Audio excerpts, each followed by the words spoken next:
And I'd like to recognize a few people. You will be hearing from some of them, but we'll recognize them now. John Moore, City Manager. Tim Ricks, Richmond Mayor.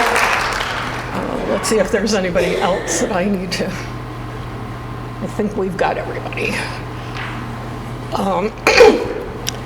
Basically, what you see on the table this year, we are honoring the donor and sponsors.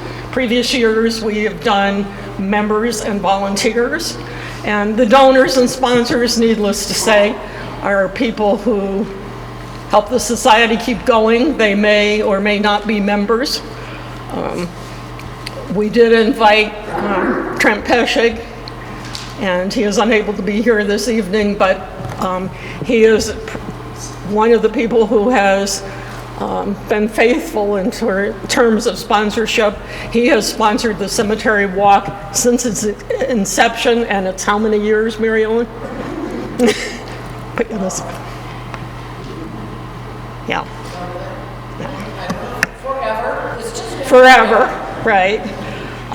And also, we have businesses who contribute to Heritage Festival, who contribute to the tea, who contribute to various other things through the year. We thank them, and many of you as individuals contribute to the society and keep it going. And we have people who are regular contributors. They do throughout the year, much appreciated. Small amounts are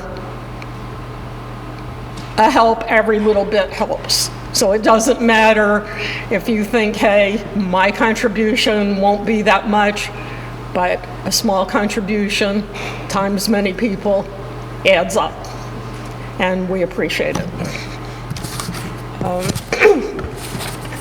In terms of thank yous, you know what, I'm going to skip this and go to approval of minutes. Let's get that out of the way. In the packet are the minutes from the 2025 meeting. And if you want to take a look at them, and if anybody would like to make a motion to accept the minutes. Christine? Sure.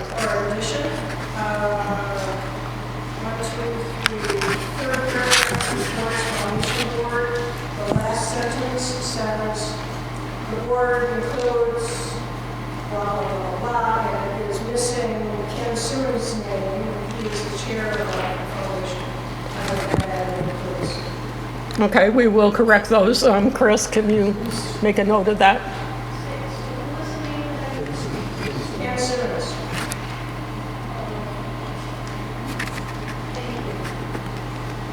Anybody else have anything? Make a motion to accept the amended minutes. Okay, do we have a second? yeah. Okay, thank you, Christine. Any other discussion?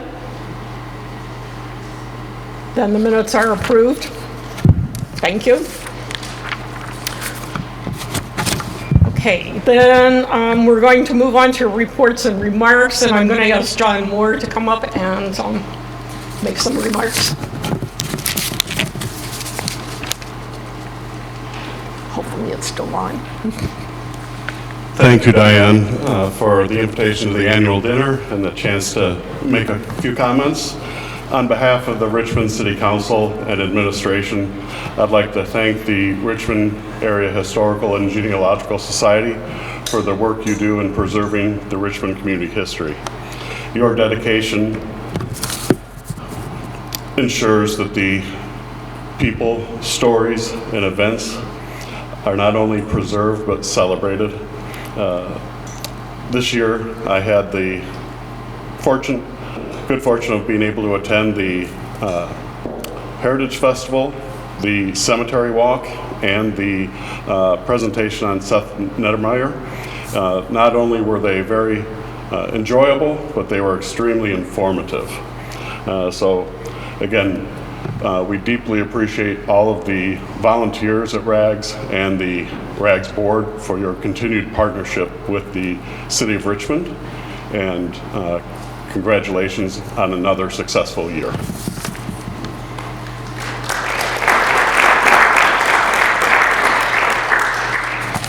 Okay, I'd like to introduce Ken Simmons, who is the foundation president. And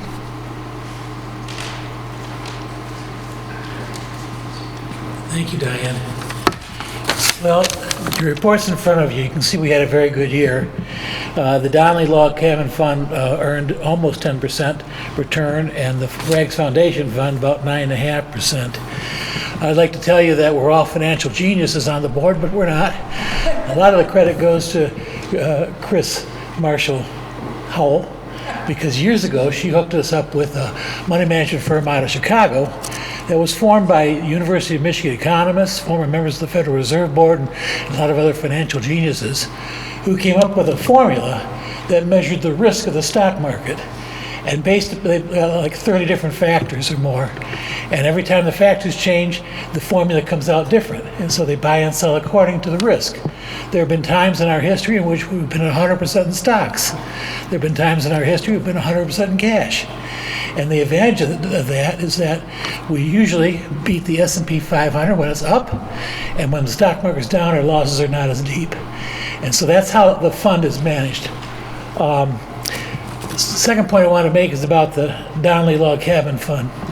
Years ago, John Donnelly contacted Norm Rich Weinert and said, we'd like to know how much you anticipate it'll cost us to maintain the Donnelly Log Cabin.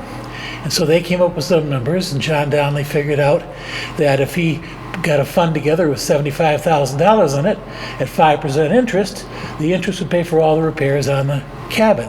Well, the family raised the $75,000, and in fact, another $20,000 was added by another family member in their will after they died, and we've done a lot better than 5% growth. That's why you see $128,000 in there. But think about this. We've got one fund with $128,000 to maintain one building.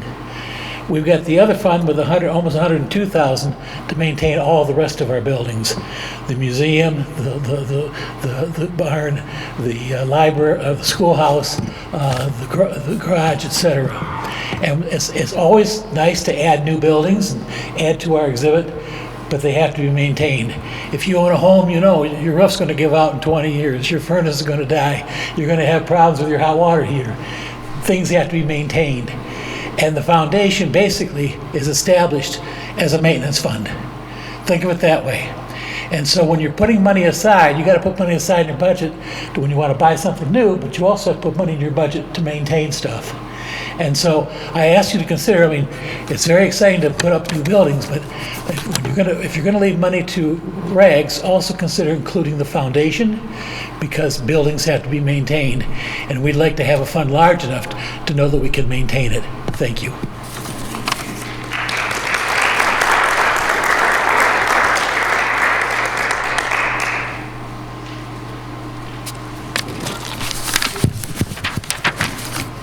Okay, to continue on with my remarks, I am not going to tell you what we did, what we're going to do. You will see those things in the year in review. You will hear from some of the committee chairmen. So what I'm going to do is focus on saying thank you. As always, the City of Richmond, we appreciate you. We appreciate all your help. You're always readily available for us, and we hope we make the city proud. I think we do, basically, but a lot of that is because we do have your backing. So thank you to the City Council, to the Mayor, City Manager, and I hope you will pass it on to the City Council, our thanks. As far as the dinner thank yous, I have a number of people I want to thank. Mary Ellen Shepherd-Logan is the person who does the year in review. She's done it every year for us. It's great. It's a very positive thing, and it's kind of fun to see things in pictures instead of hearing just the words. I'd like to thank Chris Nolan, who has, for the past few years, done the decorations. Chris is also our secretary. She will be stepping down this year. She has been invaluable with her ideas and keeping up with the secretarial duties, despite the fact she no longer lives in the community and has a little bit of time to travel. I'd like to thank Matt Ricks ahead of time for his presentation on the slice of Richmond. We look for people who have had long-term businesses in the city and the history, and you will hear from him. So thank you for your time, Matt. I'd also like to thank Rich Weinert. He is our AV person, he is our graphics person, he is just about anything you can think of. But it is important with the AV and the things that he does in terms of the social media, etc. His background has made him invaluable in being able to do those things and guiding the rest of us who are kind of social media illiterate, so to speak. Also, I'd like to thank the committee chairs. Doug Logan has chaired the nominations committee, and I'd like to thank him as well as his committee for the work they do. Laura Smith for the T. She is on her second year of chairing the T. Has done an excellent job. We had a very good foundation from Christine and from Sue Jakubiak. It was big shoes to fill, but Laura has stepped up and learned about things and added some of her own ideas, which have been great. Don Graham, I don't know what to say about Don Graham. He can do about everything. He's the leader of our Heritage Festival, which is a big event. Takes a lot of planning.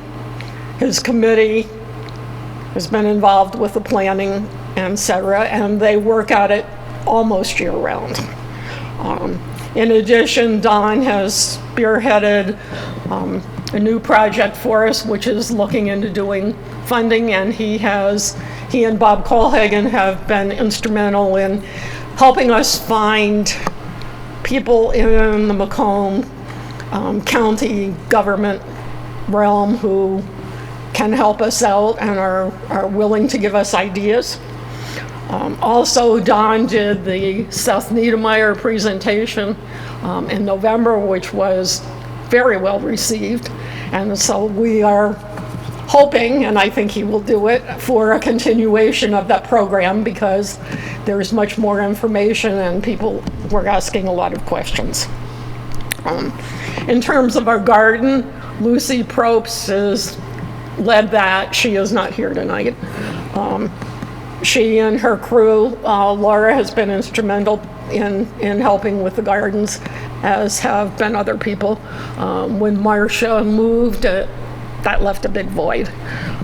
But Lucy has stepped up to help us. Bob Colhagen, in terms of the Ag Museum, has done the work on leading, finding bids and just looking at the whole thing. We've had to modify the project a couple of times, but he has done a lot of work on that. Rich Weinert again, the LTP committee, long-term planning, and the graphics. Norm Gibson, our curator, in charge of the displays. And Luke Marisolo, a new member, has been very involved with looking at signage for the village and in working on our filling station. And we appreciate that. One of the things I will mention is with the signage Luke brought to our attention, you know, hey, this village is here, it's kind of hidden. There are not a lot of signs, there are not a lot of things to make people realize the village is here. We have heard for years from people saying, I didn't know this was here. Don't know how you can miss a barn and some of the other things that are there, but apparently people do. But from the perspective, Luke being newer to the organization, his ideas were valuable and we're working on them because this is the perspective of somebody, we all know where the village is. We all know what we do. And sometimes we forget that it hasn't been brought to the forefront. So we are working on that. As far as individual members, I'd like to recognize Lucia Marshall. And yes, she didn't know I was going to do that. For a number of reasons. Lucia has been a consistent donor. Lucia has donated for us for years. She has been involved in the cemetery walk and is always a joy. She's part of the attraction of the cemetery walk. She can adjust to anything, so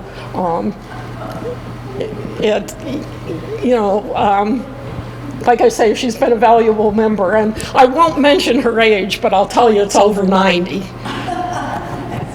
So there is not much excuse. I mean, here's a lady who has done it all and still continues to help us. And then there are people who contribute regularly through the year, which we appreciate. Again, it may be smaller amounts or whatever, but that all adds up. So for all of you who contribute, and I think that's been just about everybody in this room, we appreciate it. We also have friends of the society. There are people who contribute. Some people will do contributions in memory of people in the community who have passed away, and that is appreciated. And we have other people who will come along and like what they see and therefore will contribute. Now, one of the things being said, we have a lot of wonderful people. We appreciate all of you. But we are growing, as Ken said. As we add buildings, we need to maintain them. As we add buildings, we also need docents when we have programs to staff those buildings. One of the things that I try and impress with people is that you don't have to give your life to the society. You do not have to show up every Thursday to the work bee in order to be a productive member. If you can give us an hour or two, for instance, if you can do a 2-hour shift docenting on good old days or on another event, hey, that's great. If we have many hands contributing, then other people do not have to do, or people can do like a whole day or whatever. One of the things about this society is if you look around, we're all getting older. We do not have a lot of younger people because people are working, people are, involved with their children, that kind of thing. And unfortunately, as we grow older, our volunteers may be able to do a couple hours, but doing all day like they previously done, they can't do it. So I encourage you, if you can do just a 2-hour slot one time a year, or if you have friends who might be willing to do a 2-hour slot or to do something or to help with Heritage Festival, it's much appreciated. The last thing I have, I'd like to mention 2 things. Ursula Adamson is a longtime member of the society, actually a charter member. She, after Thanksgiving, fell and broke her wrist and has had some continued health problems. So please keep her in your thoughts and prayers. The other person is Dr. Patrick McClellan, who is on the foundation board. He's been very active in the society for many years. He recently had surgery, so please keep him in your thoughts and prayers, as well as Sandy, who is going to be the caregiver, or who is the caregiver, and just kind of should I say that is the woman behind the man. So if you will keep those people in your thoughts and prayers, and anybody else that we might know who is struggling with health issues. Dale? I'd like to offer a moment of silence for a long-time business person in town who we learned tonight passed away last week, 5 weeks. You know, I was thinking you had a tribute to Niedermeyer. Guess who lived in that house after Niedermeyer? Fred Weeks. Oh. Fred was a true, no other person like Fred. He was a teacher. And 89 years old.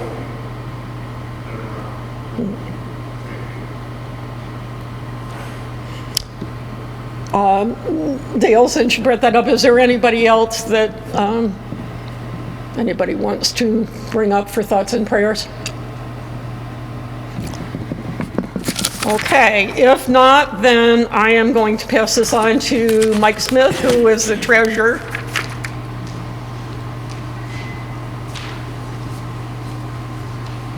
Thanks, Diane.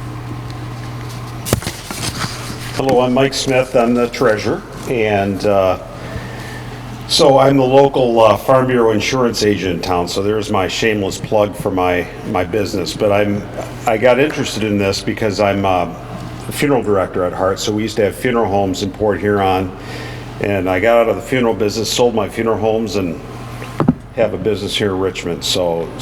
But I've always been interested in cemetery, what's behind them, historical things. It just kind of came along with the territory for all these years. But anyway, in your packet, you'll see the treasurer's report.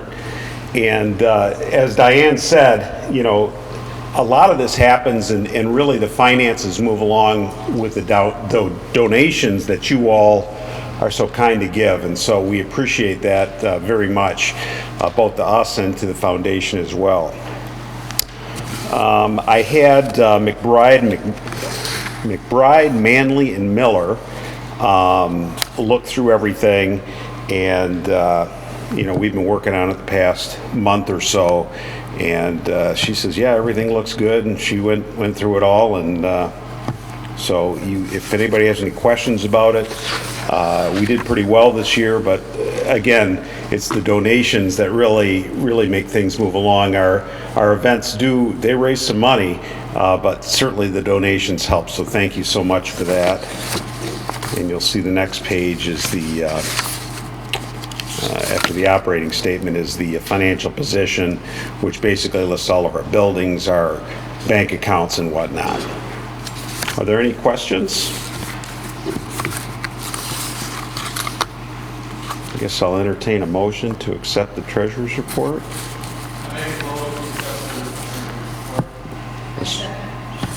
Any discussion further? Great job.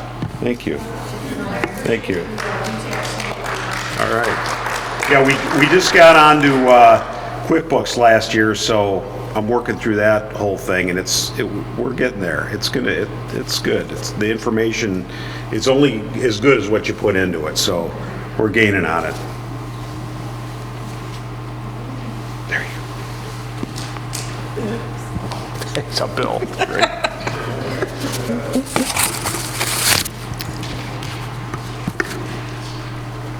Okay, next person up is Mary Ellen Shepard Logan as membership chairman. I'd like to thank all the members that are here this evening. It's wonderful to see all of you. Thank you for coming out and supporting us, as you always do. Before we get started on the number of members we have, I would like our charter members who are here to please raise their hands, because I know we have some charter members here. Or stand up. First of all, stand up. I think you deserve an applause for being some of the first people to get us started. Thank you so much.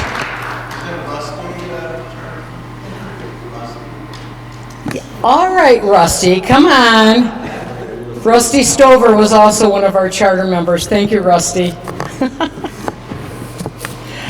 We have 6 new members this year, and we are happy to have 2 of them with us tonight. Luke Marisolo. Luke, would you stand up, please? And Lindsay Blount. Did I say that correctly? Thank you. Thank you for joining us this evening.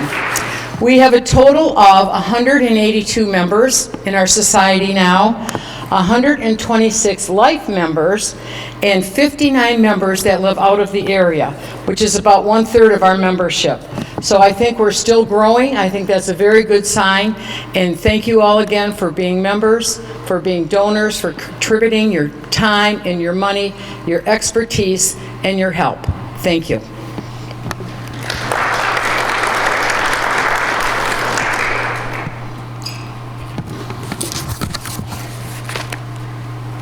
Next up is Doug Logan with the nominating committee and the election.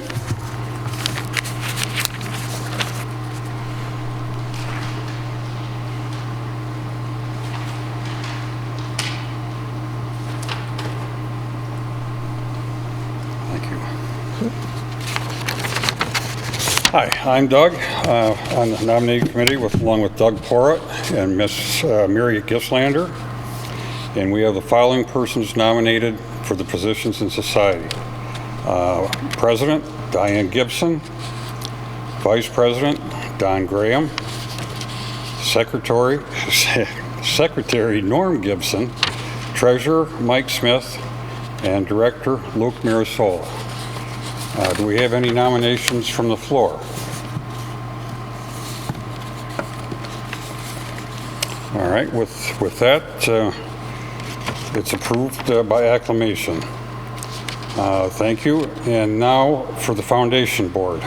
For re-election again is Ken Simmons as president, Sarah Foster for treasurer, and Christine Rowley as member. Would there be any nominations to the floor for the foundation? No? Again, by acclamation, it's been approved. Thank you, and thanks for all your help.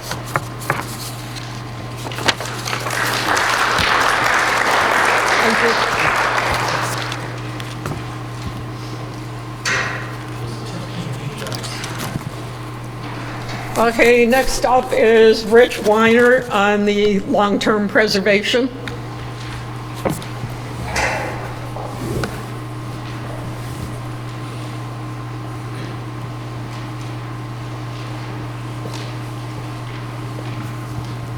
Hello? I gotta make sure this works. Okay. Oop. Back.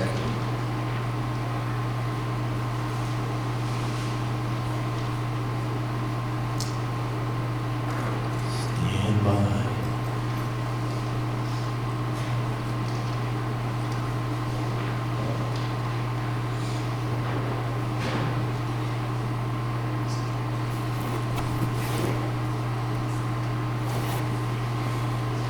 I guess it helps if I don't stand up front.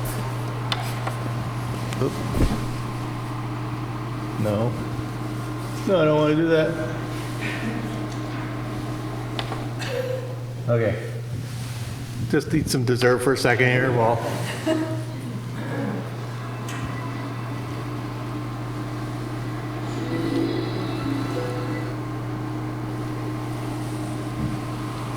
This is the loading part. Oh. See, Diane was really, I'm not really the whiz. Okay. Oh, good. Okay, the Long-Term Preservation Committee is made up of Tom Habel, Norm Gibson, Doug Logan, Bob Cohagen, Gordon Mackley, because he makes incredible desserts for the Wiener Roast, and me. So these guys plus a bunch of volunteers do stuff through the year.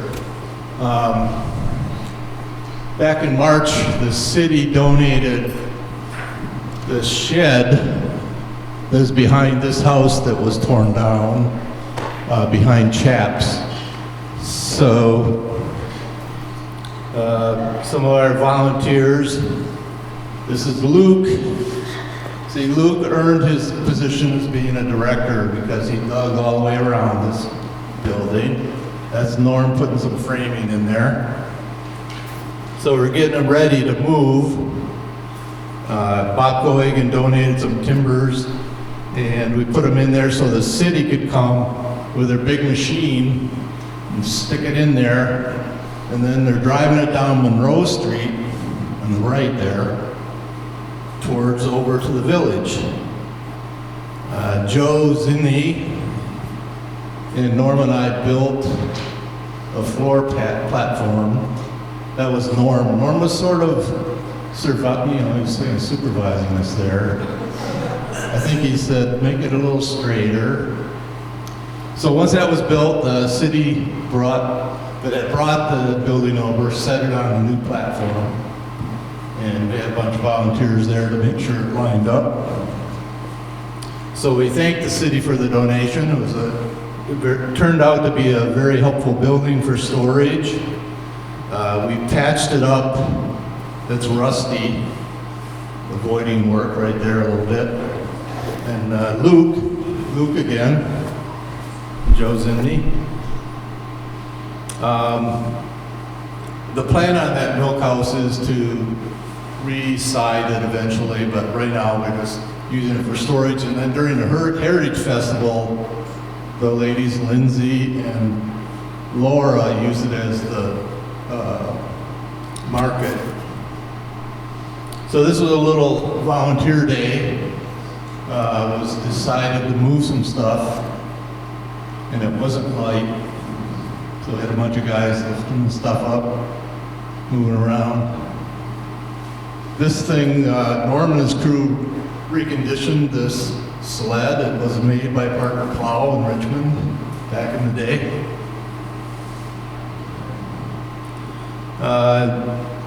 The hand car we store in the barn, so in the spring when we bring out the benches that Tom Hable restored, we haul them out and use my old tractor to move stuff. Another thing we did was we added some security cameras this year, which is kind of helpful if we ever have any damage done. So far we've been lucky. So we have 10 cameras now around the village. Another thing we're doing is working with the city, as Diane talked about, improving our signage. This is on Main Street by the clock. Right now there's a sign that says BB Street Park, and we recommended to the city we'd like to add some sort of directional sign for the village.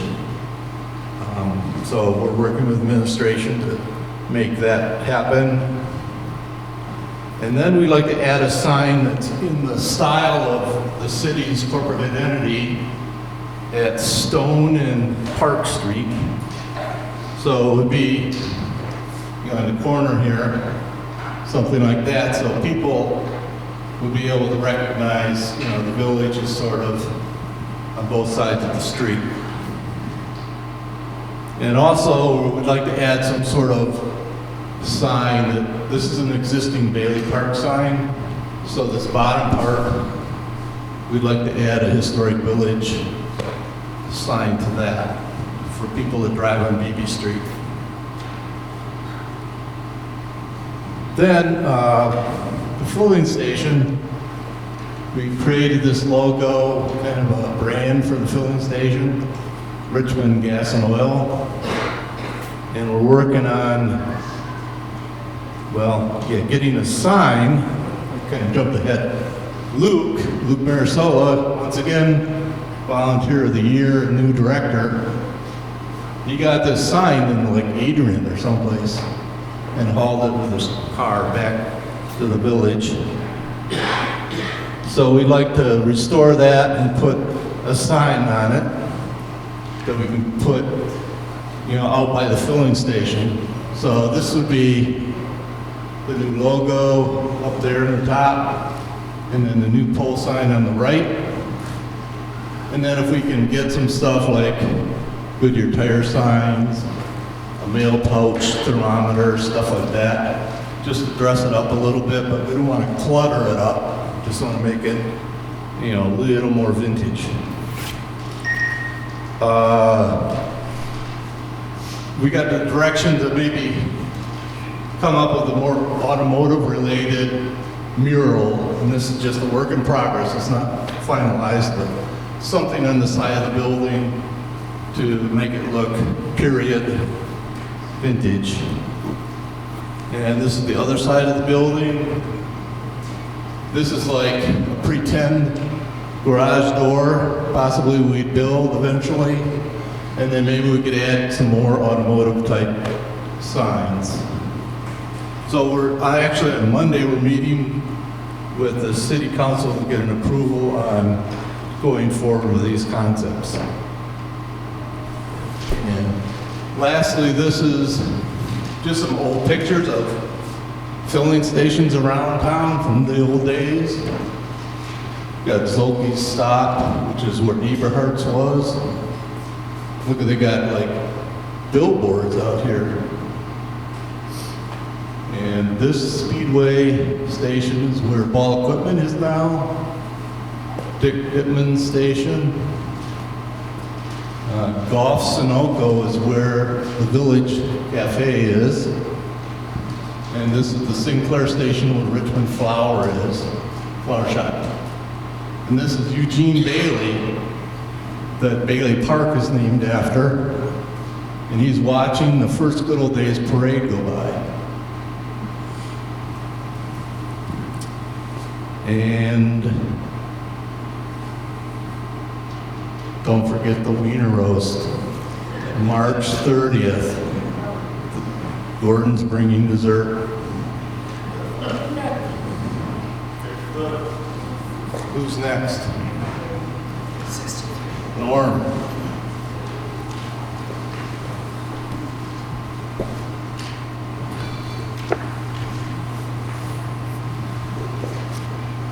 Thanks, Rusty. Keep it up. Number 2 volunteer, number 1.5.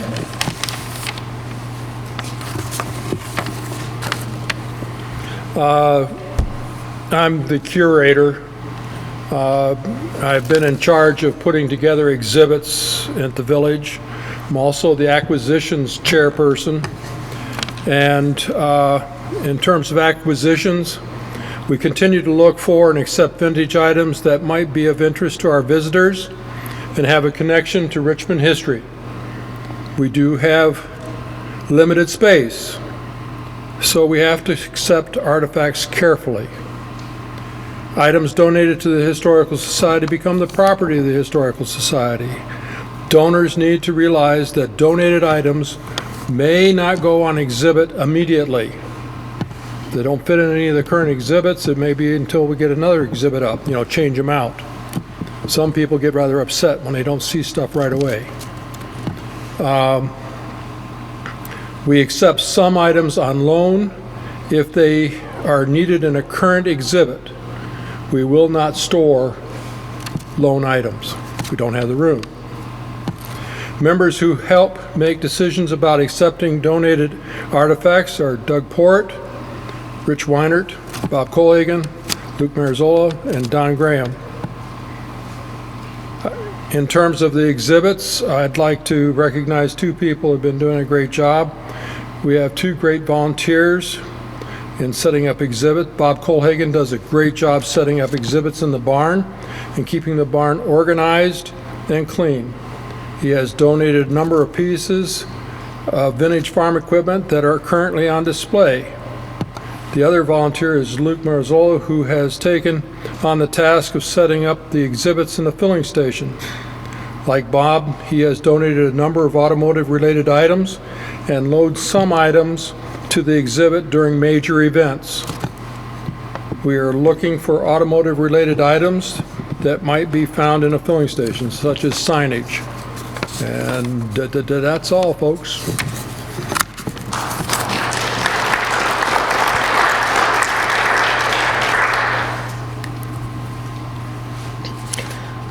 The Historic Tea is our major fundraiser, and as I pointed out before, this is Laura's second year doing it, so I'm going to let her tell you about the progress of it and what we might need. Hi, everyone.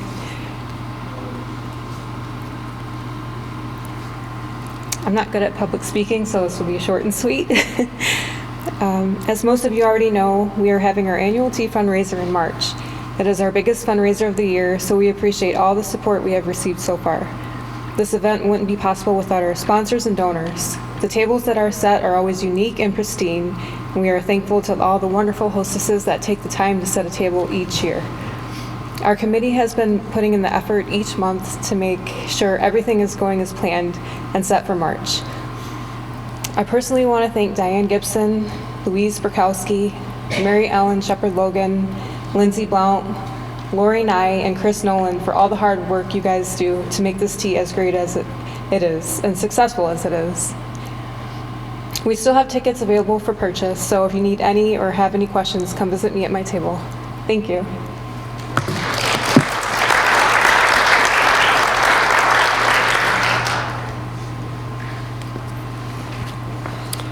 Okay, another large event is the Heritage Festival, and I'm going to let Don Graham tell you a little about that, past and present. All right, I'm actually going to cover three topics real quickly. Number one, in November we did the Seth Nettermeyer presentation. If you've ever had a PET scan in the hospital, Seth Nettermeyer's behind that. Positron emission tomography, you can deal with that yourself. If you've ever heard of human traffickers caught in Port Huron or the city of Detroit by muon tomography, Seth Nettermeyer. The FBI Border Patrol likes to keep that quiet because if they broadcast how they caught these people, it just helps the next group trying to bring young ladies into the U.S. He's most famous for setting off the atomic bomb. Nobody knew how to detonate that. He figured it out.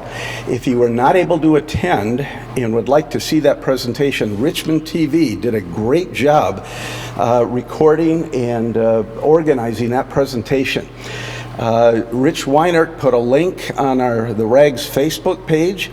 If you would like a personal email, see Rich or Jason or myself, and we'll get a link to that video. It's well done.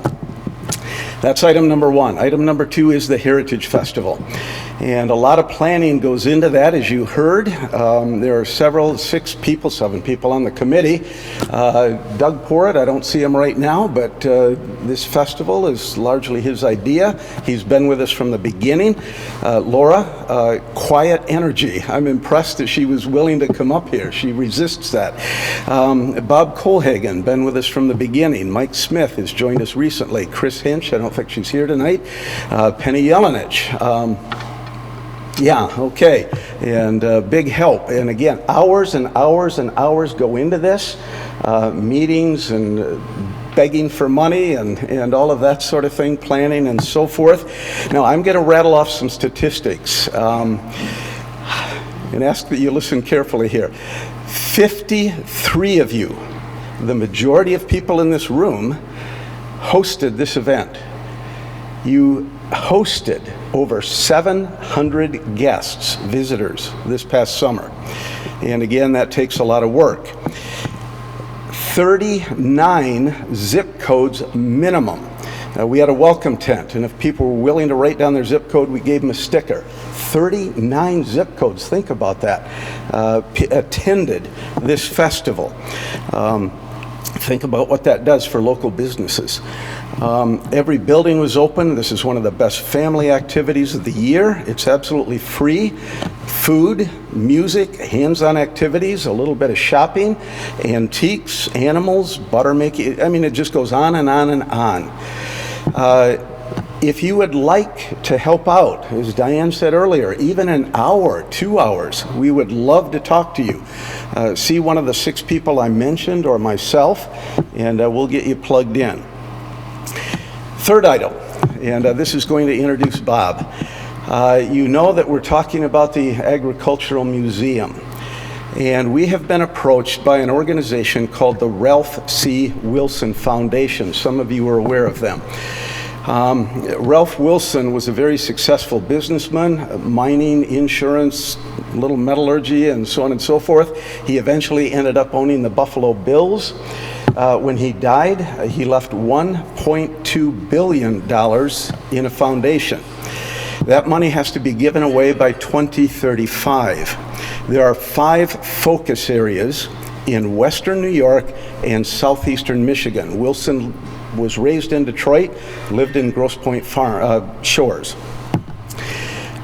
They approached us about helping out with the agricultural museum that Bob is going to talk about. They will not be the first people to give money. They want to make sure that we've accumulated enough money to convince them that we have the wherewithal to finish the task. But they would like to be a major donor. And so we are looking forward to that. If you have any questions about them, about what they do, who they are, you can see me after the event. They have visited the village and walked through all of the buildings. They're very impressed with what's going on, and they would like to be part of what we're doing here. And so we're excited about that. Okay. All right, our next speaker, Bob Kohlhagen, and he'll flesh all of this out for you. First of all, can you hear me in the back? I don't like those things. All right. Just to let you know, we were a little slow in doing anything this last year because, quite frankly, a year ago at this time, I was having surgery. I had a knee replaced. So, just to get you updated, I have been with Set in Stone. We did an update on the plans, update on the estimate.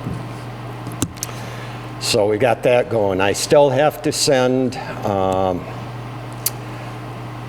information out to some other builders to get estimates, because we'll need more than one estimate if we go for some of this other funding. As you're aware of, one of the reasons for the build is we need some place to put some of the stuff that we'd like to have and can't display at the moment. Also, it'd be nice to have a heated building to use during the Christmas festival and possibly do some other things during the year when we can't now because we don't have a building to do it in. Also, it'd be nice to have a public restroom. So basically that covers what the reason for the building.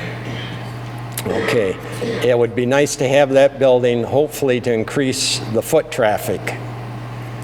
We have something, displays in there will be operational. It will not be just static. You won't come in and just bunch of equipment sitting there. It will be operational. Hopefully we can get the STEM program from the schools involved so that we can get this stuff mechanized and operational, so it's something for people to come and view.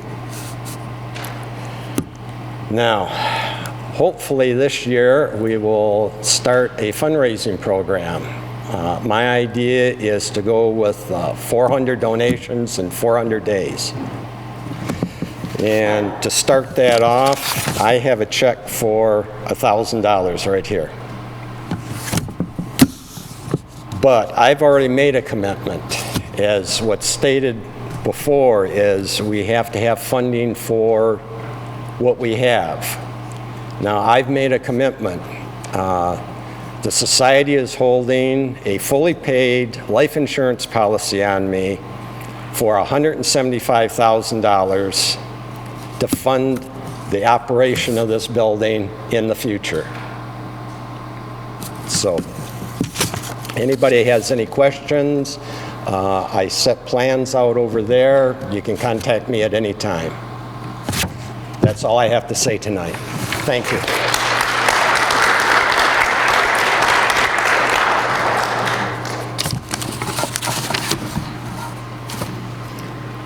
Okay, that largely concludes the business of the society.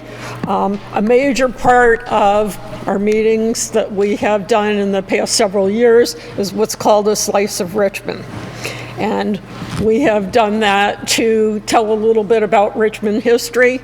We've looked for businesses that have been long-term in the community. This year, Matt Ricks was willing to do a presentation on his business, which is Rick's Barbershop now. Is that the right term for it? Okay. Probably Matt does not really need an introduction, and that he's well known in the community, and probably a lot of you go to his barbershop. He is also one of the leads of the Good Old Days. And active, I think you're active in Little League too, aren't you? No? I just give them a lot of money. You give them a lot of money. Okay. So without further ado, I'll turn it over to Matt so he can tell us a little bit about the barbershop. And as you know, barbershops are the hub of the community, right? Oh, yes. One way or the other. One way or the other, good gossip or bad. Yeah, sometimes both. Hello, my name is Matt, obviously. I currently own the oldest continuous business in the city of Richmond. I will give credit to Weeks. They are definitely the same family has owned it all their time, so I can't claim that. We've only owned it since 1945. So a lot of my pictures that I got presented here today, I got from the Historical Society's website, so I thank you guys for that. Helped me along in all this. I like to save these pictures. There's nothing better than your own hometown, history. So, the origins of the North End's Barbershop started around 1875 when A.W. Kirkham opened his shop on the east side of North Main Street, where State Farm Insurance is now. At some point around the turn of the century, he brought in a new barber named Frank Carl Pulse. The shop was eventually renamed Kirkham and Pulse. They continued their tonsorial parlor for many years before Kirkham's eventual retirement.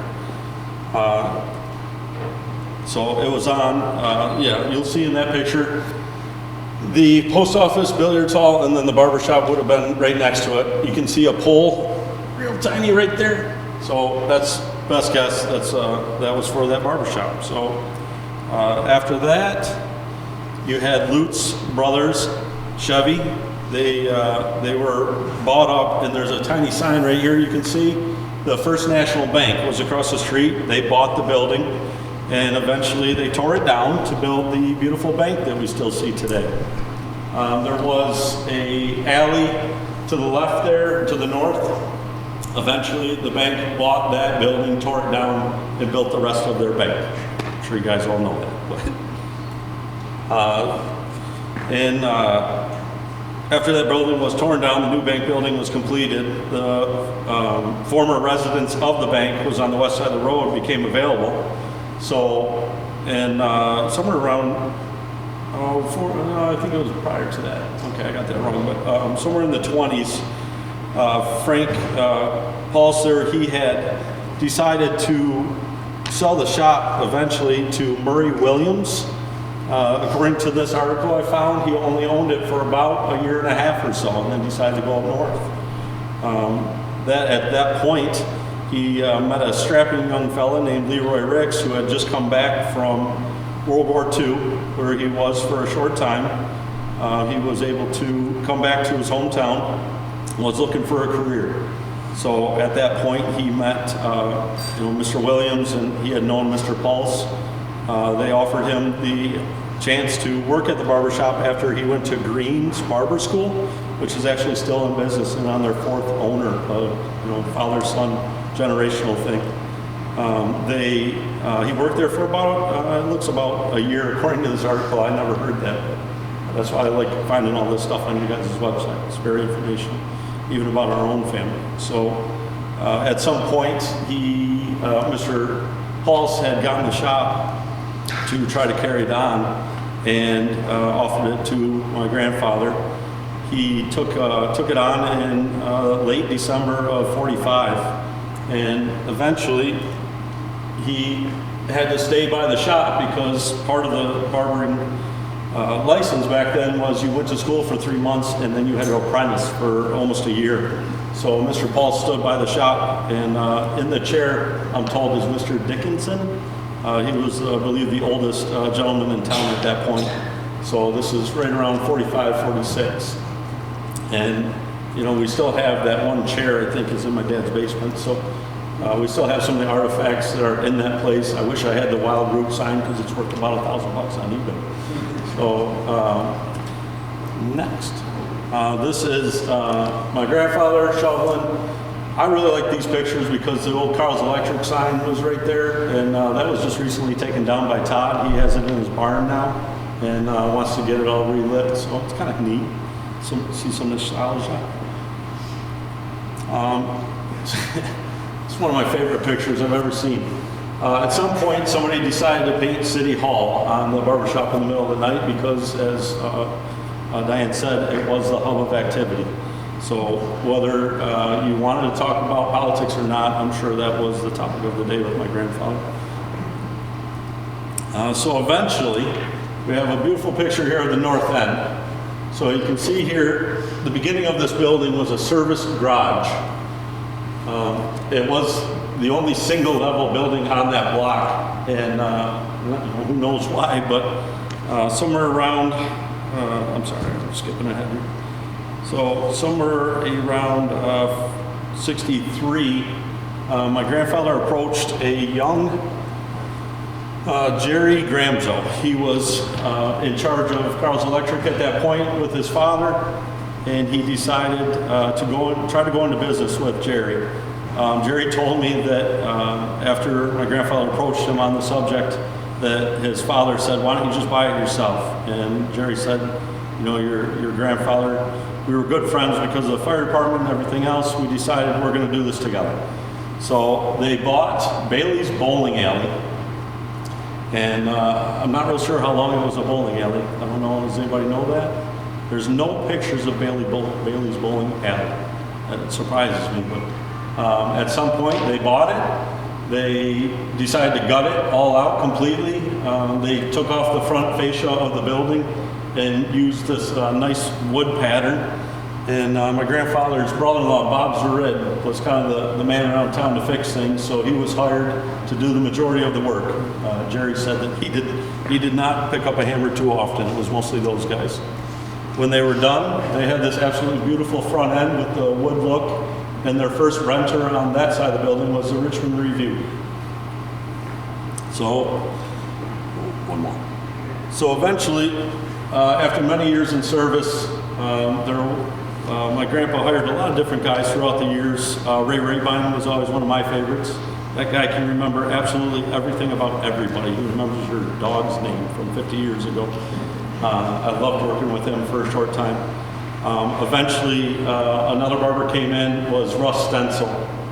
So somewhere around the early 90s, my grandfather decided to retire, semi-retire. He wanted to see, more things in the world and see his grandkids, probably me mostly, in sports and whatnot. And so they decided to form a retirement plan, per se. So Russ had already been matched up with my mother's sister by my grandma Rick. She was a matchmaker in town, and decided that they would get married and he became family. So, that's kind of cheating a little bit, but it gets that whole family oriented, even though it was both sides of the family owned the shop. They changed it to Rick's and Stencil's Barbershop, and then eventually my grandfather in '99 retired fully, and it became Stencil's Barbershop. Russ owned it for many years, in and out of some different guys in and out of there. Somewhere around 2008, I became a victim of the wonderful GM shutdowns, and the shop that I worked for doing tooling design was kaputs. So one day at a birthday party for one of my nephews, I believe, my aunt said, you got a real knack for talking too much like many of the men in your family, maybe you should look into barbering. So it takes about a year to go through the schooling now, went through there and got out about 2010 July, I think on my wife's birthday. I went to work with my Uncle Russ, And it took about 4 years. He was enjoying the time together there, I think a little too much. And he finally decided to retire. So after that, I bought the shop from him, and this was my latest renovation. Had to get rid of the old chairs. They were just, they were getting too bad. Not a lot of people, even Stan Newman, one of my heroes, could not fix the chair anymore. So I bought some new chairs, redecorated the place. Got some neat stuff there, Richmond Village limit sign. I think that's the only one in existence as far as we know. Yvonne Markle down there did a really cool picture of the old train depot. It's burnt into the wood. It's one of my favorite things. She still won't give me a price, but she's left it on the wall for many years. So I got some Richmond toy trucks up there. That was one of my neatest things. How many people didn't know that we had a toy factory here? So in a very smaller way than what you people do, I try to give a little bit of Richmond history to everybody that walks in the door. Well, so far it's worked. Most people believe me. This is the last picture I had. It was with Kirk Masters when they were there. But my shop's been here. We're 151 years in business. And as far as I know, we're the oldest continuous business. So that's why I'm here. So thank you.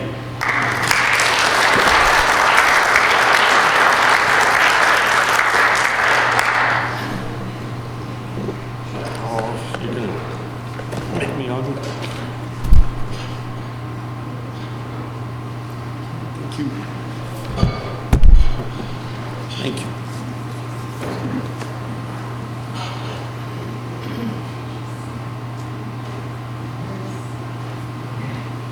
Okay, we're going to try to get this going without any hiccups this year. That's always a challenge.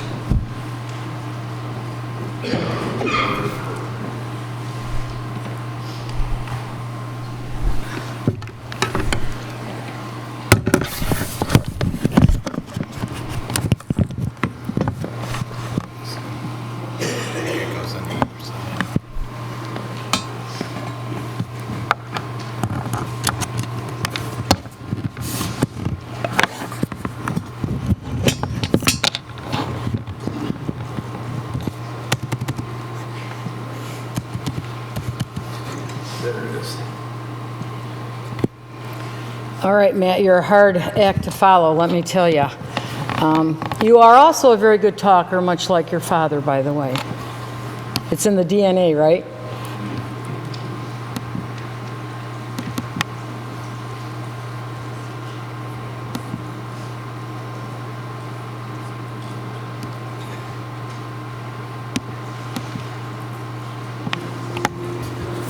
This is our year in review, 2025, chapter 35.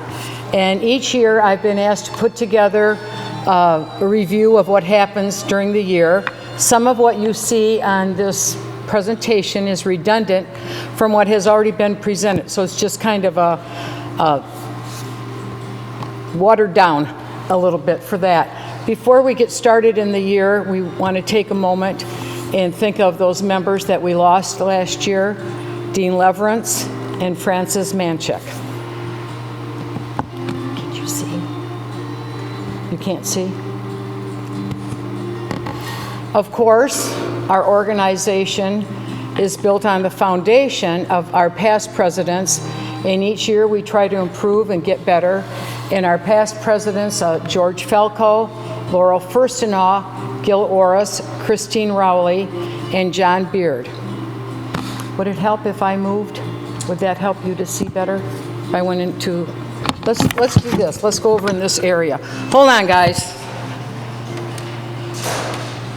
Now you can't see, right?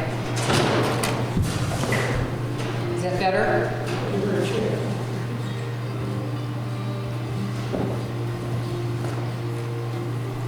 If I do this enough years, I'll have it on my head, right? Our 2025 programs and events. Of course, each year starts out with the annual membership, and as you saw, I was going around taking a lot of pictures, and some of them make it to the program, some of them don't. I try very hard to get some of everyone. Our 50-50 ticket sale starts out when you come right in the door. We nab you right away, and then those guys go around and nab you once more, and you'll hear the winners of those 50-50 later tonight. And there we are in some of our finest.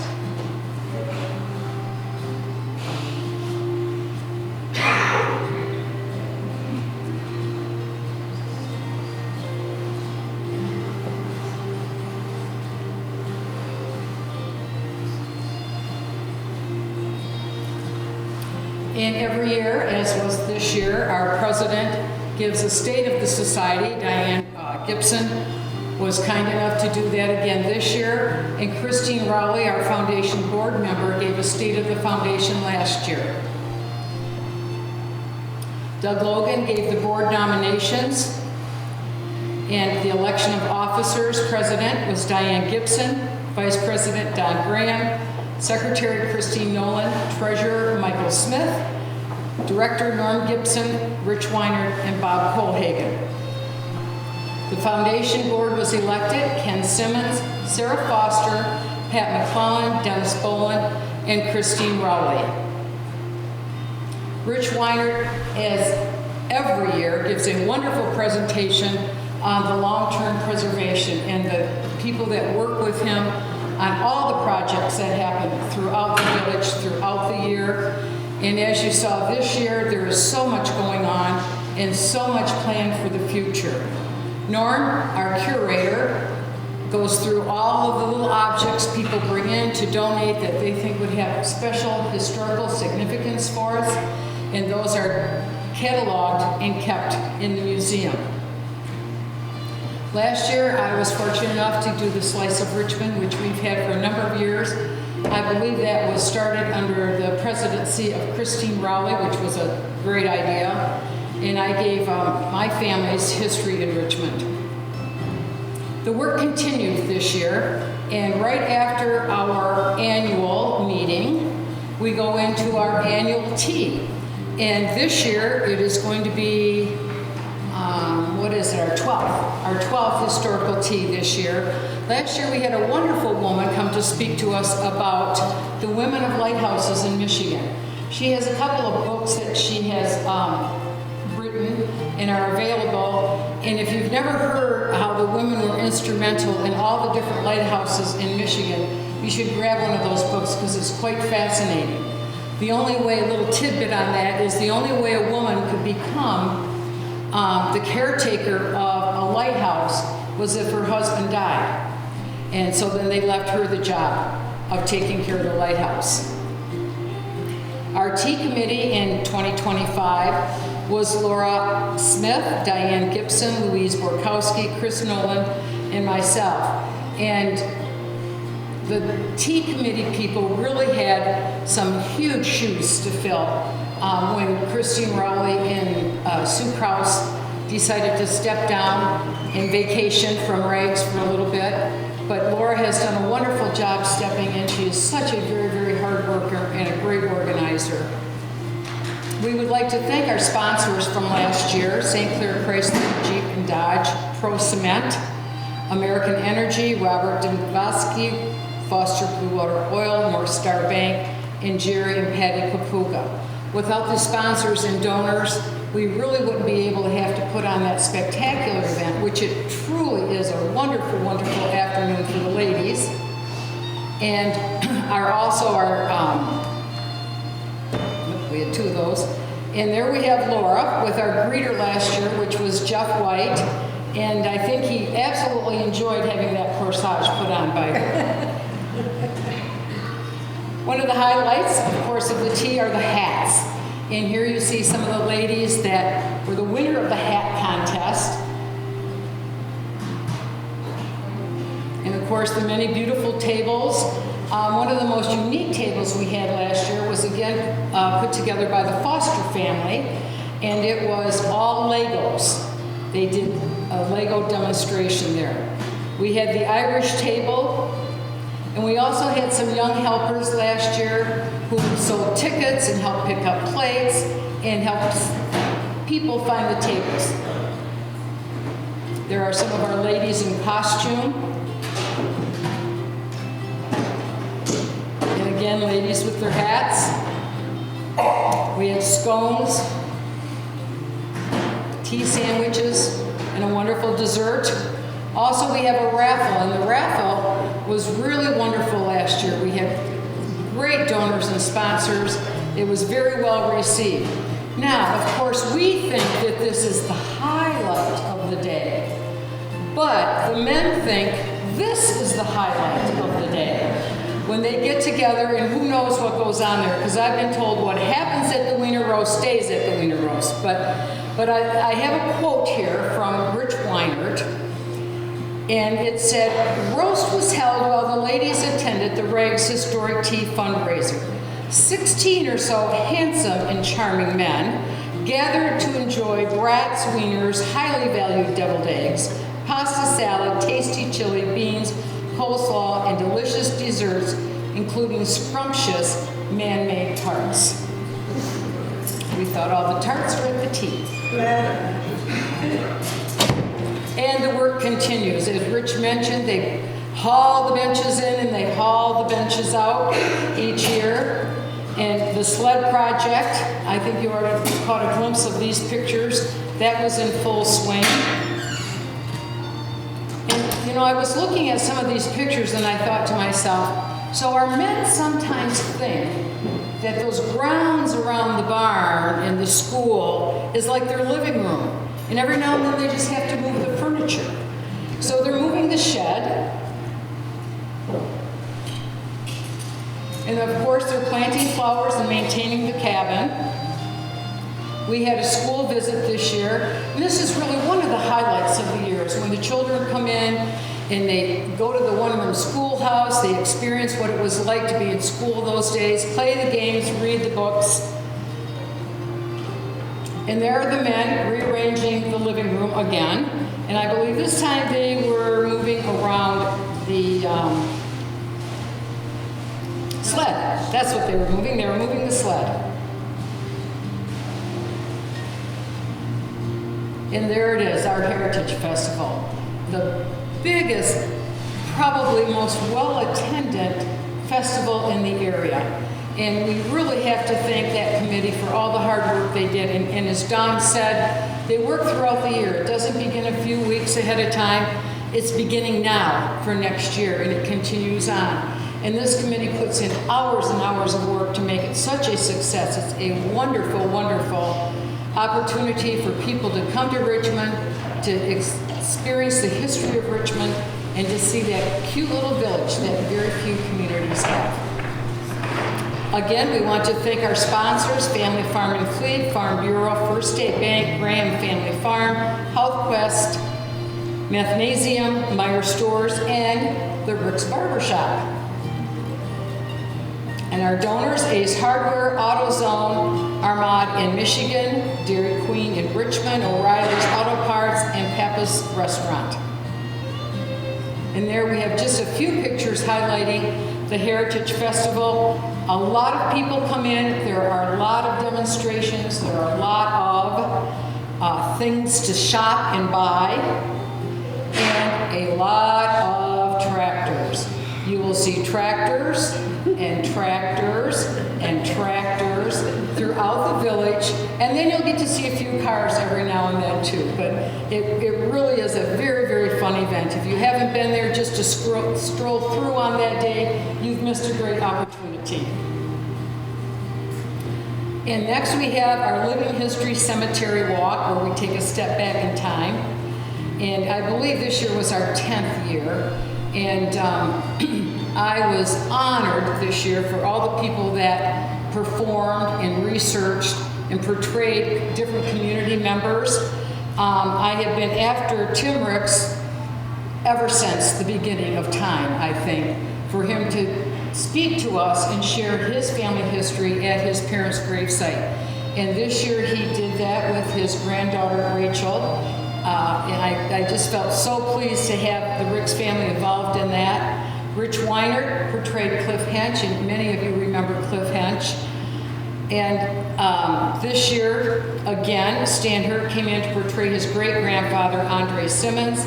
And then we had Arthur and Elizabeth Kirkham, portrayed by Chris Marshall Howell and Brian Howell. And of course, we had our little Lucia get in there too, because it wouldn't be complete without Lucia. the cemetery walk, I really have to thank the city of Richmond, John Moore, for always helping and telling Mary Ellen, you need to get those forms in, you're late again.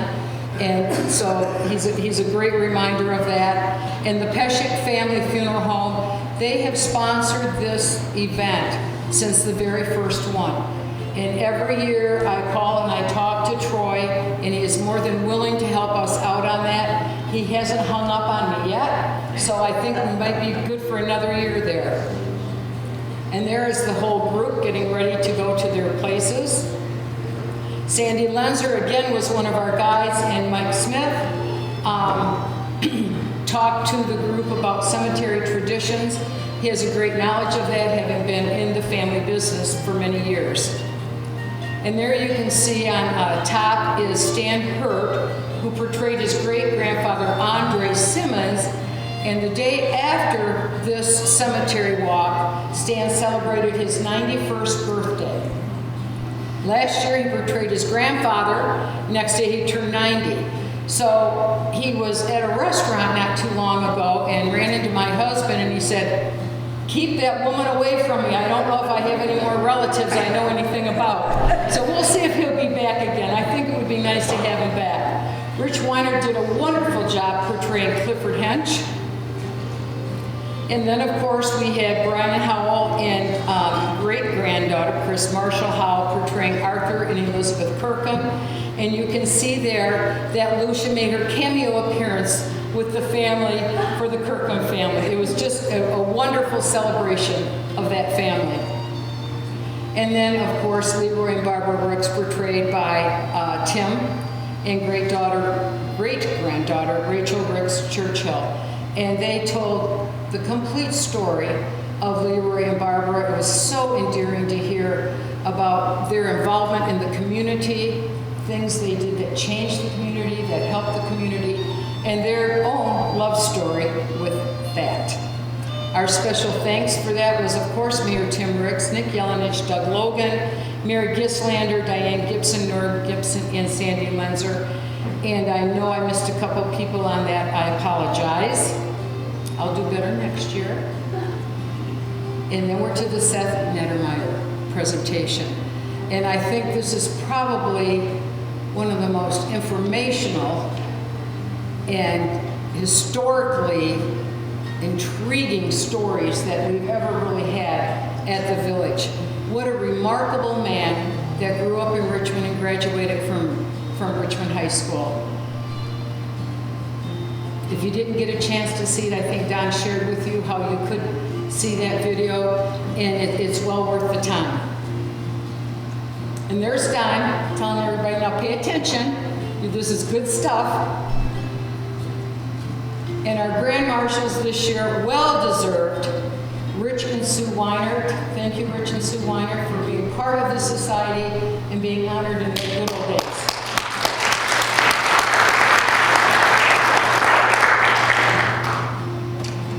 And to end the year, we always have our little Christmas in the village, where we do a story time in the cabin. We had music in the school. The museum was open for people to come in and see the historic displays. And of course, our one and only Sandy Lenzer, who is the very best Mrs. Claus ever, ever, ever. No one can do it quite like Sandy, and we are so lucky to have her every year. I think probably she is really what brings people to our village at Christmas time, so that they can sit in that sleigh and tell Mrs. Claus what they want her to tell Santa. And the good old days Queen visited us during that event.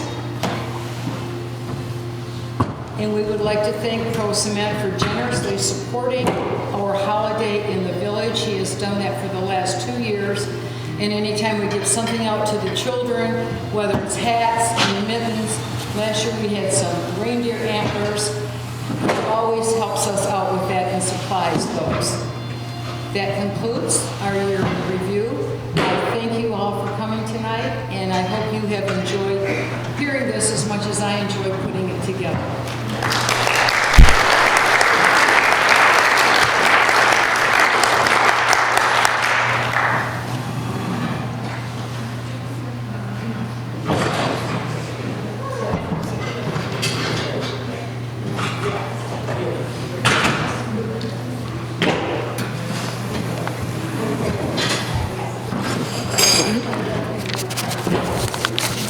I'd just like to add one thing. If there's any one that we missed, and I have a feeling that I did as I look back through my notes, please know we appreciate everything. And it certainly isn't, how do I say? Memory as we get older changes a little bit, so I apologize if my memory did not get everybody in the loop. At this point, I'd like to have either Tom or Doug for the 50-50, or do you want me to bring it back to you?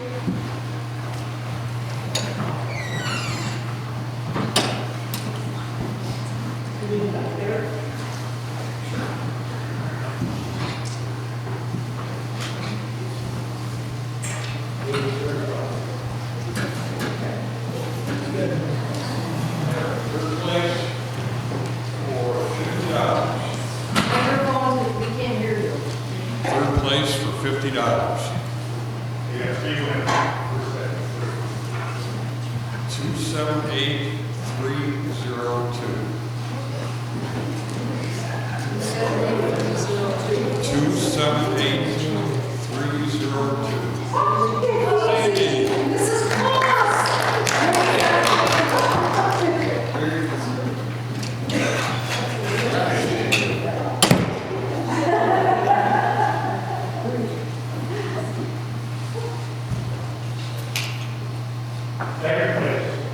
$65.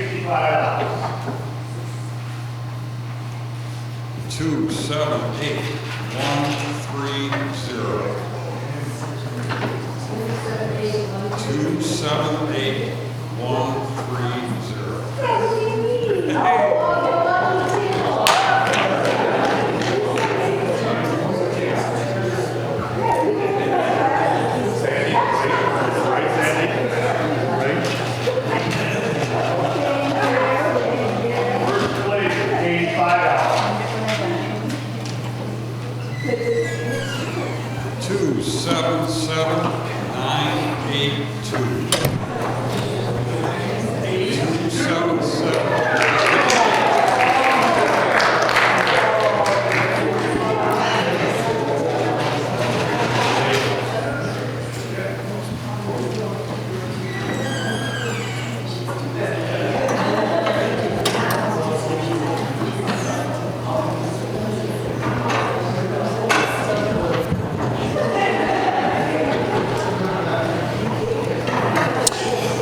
All right, you've heard this at least 5 times tonight, but we do appreciate the opportunity to be together and the fact that you're here. Obviously, an organization like this cannot be successful without a lot of input from a lot of people, and that includes you. You people here are the reason for all of the things that you just saw on the screen here.